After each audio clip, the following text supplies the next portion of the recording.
নমস্কার বন্ধুরা, ডলি রন্ধনশালায় সবাইকে স্বাগত। আর আজকে তোমাদের সাথে শেয়ার করব সম্পূর্ণ ইউনিক একটা ঢ্যাঁড়সের রেসিপি।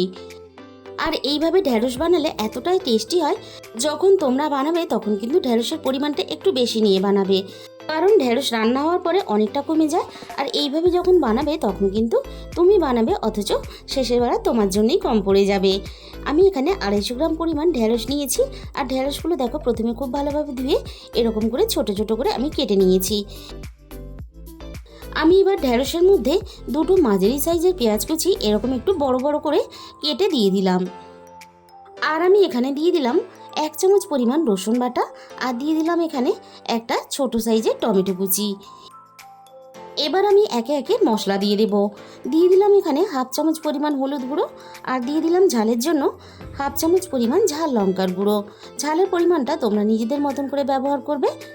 আর আমি এখানে দিয়ে দিলাম 1/2 চামচের একটু বেশি ধনে গুঁড়ো, আর দিয়ে দিলাম এখানে 1/2 চামচের মতো জিরে গুঁড়ো।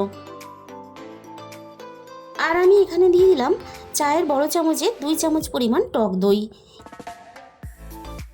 আর আমি এখানে দিয়ে দিলাম 1/2 চামচের একটু কম গরম মশলার গুঁড়ো। আর এখানে সাথে দিয়ে দিলাম 1 চামচ পরিমাণ কাসুন্দি। আর ঢ্যাঁড়সের পরিমাণ বুঝে এখানে কাসুন্দির পরিমাণটা ব্যবহার করতে হবে, তবে খুব বেশি কাসুন্দি কিন্তু ব্যবহার করলে তাহলে রান্নাটা অনেকটা টক হয়ে যাবে। আর যেহেতু আমি টমেটো, টক দই আর কাসুন্দি একসাথে ব্যবহার করলাম, তাই স্বাদের ব্যালেন্সের জন্য সামান্য পরিমাণ এখানে চিনি দিয়ে দিলাম। তবে তোমরা যদি কেউ চিনিটা দিতে না চাও তাহলে স্কিপ করে যেতে পারো। আর দিয়ে দিলাম অল্প একটু কাসুরি মেথি। এবার আমি সব কিছু হাত দিয়ে খুব ভালোভাবে মেখে নেব। আর এইভাবে ঢ্যাঁড়সের রেসিপি বানালে ভাতের সাথে যেমন খেতে ভালো লাগে, আর তার থেকে বেশি রুটির সাথে দারুণ লাগে। ঢ্যাঁড়সগুলো আমি সব কিছুর সাথে খুব ভালোভাবে মেখে নিয়েছি। এবারে একটা সাইডে সরিয়ে রেখে দেবো। রান্নার জন্য আমি প্রথমেই কড়াইয়ের মধ্যে পরিমাণ মতো সর্ষের তেল দিয়ে দিলাম। সর্ষের তেলের পরিমাণটা এই রান্নাতে একটু বেশি দিলে তাহলে খেতে ভালো লাগে, তবে তেলের পরিমাণটা তোমরা যে যার নিজেদের মতন করেই ব্যবহার করতে পারবে। আমি তেলটা খুব ভালোভাবে প্রথমে গরম করে নিয়ে মেখে রাখা ঢ্যাঁড়সগুলো আমি তেলের মধ্যে দিয়ে দিলাম। গ্যাসের ফ্লেমটা লোতে দিয়ে আমি ঢ্যাঁড়সগুলো খুব ভালোভাবে নাড়াচাড়া করে একটু সব কিছুর সাথে কষিয়ে নেব। এবার আমি 5 মিনিটের জন্য ঢ্যাঁড়সগুলো ঢাকা দিয়ে দেব। 5 মিনিট পরে আবারও আমি ঢাকা খুলে দেখে নেব। ঢ্যাঁড়সগুলো দেখো বেশ আগের থেকে অনেকটা নরম হয়ে এসেছে, আর পেঁয়াজ কুচিগুলো বেশ অনেকটা নরম হয়ে এসেছে। আবারও আমি একটু নাড়াচাড়া করে রান্নাটা করে নেব। আর গ্যাসের ফ্লেমটা একেবারেই লোতে দিয়ে এই রান্নাটা করতে হবে, তা না হলে কিন্তু তলায় থেকে লেগে যেতে পারে।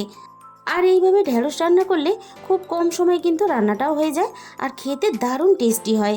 তোমরা একবার বানিয়ে দেখো, এইভাবে অসাধারণ খেতে লাগে।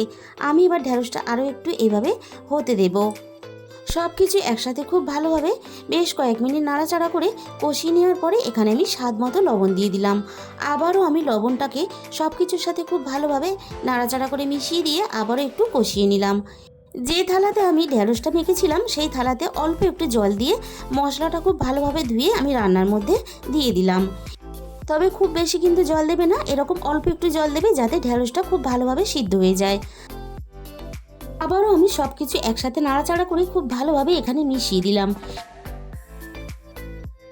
গ্যাসের ফ্লেমটা কমিয়ে দিয়ে আমি এখানে ঢ্যাঁড়সগুলো খুব ভালোভাবে সিদ্ধ হওয়ার জন্য ঢাকা দিয়ে দিলাম। আবারও আমি 7-8 মিনিট পরে ঢাকা খুলে দেখে নেব। ঢ্যাঁড়সের মধ্যে আমি যে জলটা দিয়েছিলাম সেই জলটা কিন্তু অনেকটাই শুকিয়ে এসেছে, আর রান্না থেকে সুন্দরভাবে তেল ছাড়তে শুরু করে দিয়েছে। আবারও আমি একটু নাড়াচাড়া করে দেখে নেব ঢ্যাঁড়স খুব ভালোভাবে সিদ্ধ হয়েছে কিনা। ঢ্যাঁড়স কিন্তু এখানে খুব ভালোভাবে সিদ্ধ হয়ে গেছে, আর সাথে পেঁয়াজ কুচিগুলোও খুব ভালোভাবে সিদ্ধ হয়ে নরম হয়ে গেছে, অথচ গোটা গোটা আছে। আর ঠিক এরকম করেই কিন্তু রান্নাটা করে নিতে হবে। আর কতটা সহজে আর কতটা কম সময়ে একটা ঢ্যাঁড়সের চটপটা রেসিপি তোমরা বানিয়ে নিতে পারবে সেটা কিন্তু তোমরা বুঝেই গেছো। তাহলে বন্ধুরা, আজকের এই রেসিপিটা ভালো লাগলে প্লিজ একটা ভিডিওতে লাইক করে দিও, আর নিজেদের বন্ধুদের মধ্যে প্রচুর প্রচুর শেয়ার করে দিও। আর যে সমস্ত চ্যানেলের নতুন বন্ধুরা এখনও পর্যন্ত আমার চ্যানেলটাকে সাবস্ক্রাইব করোনি, এরকম নতুন নতুন রেসিপি পেতে অবশ্যই আমার চ্যানেলটাকে সাবস্ক্রাইব করে পাশে থাকা বেল আইকনটা অল করে দিও। তাহলে যখনই আমি কোনো নতুন রেসিপি আপলোড করব সবার আগে তোমার কাছে পৌঁছে যাবে। আর তোমাদের মূল্যবান সময় দিয়ে রেসিপিটা দেখার জন্য অসংখ্য ধন্যবাদ।